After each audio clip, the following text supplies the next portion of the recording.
Hi అండి, welcome to my channel. ఈరోజు నేను చూపిస్తున్నది ఆకుకూరని. నేనైతే బాగా బకెట్లో నీళ్ళేసి బట్టలు జాడించే విధంగా జాడిస్తాను ఆకుకూర అయితే.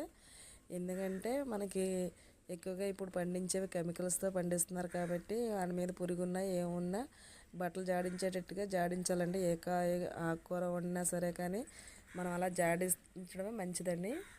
ఇది ఆకుకూరలో ఎక్కువగా ఐరన్ అనేది ఎక్కువగా ఉంటుందండి. రక్తహీనతని తగ్గిస్తుంది.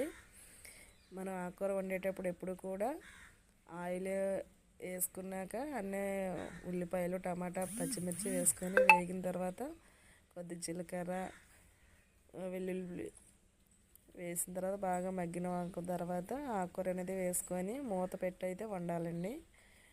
మూత పెట్టడం వల్ల మనకి ఆవిరి బయట పోకుండా ఉంటుంది. మూత పెట్టి వండడం అనేది మంచి పద్ధతి. ఆకుకూర కూడా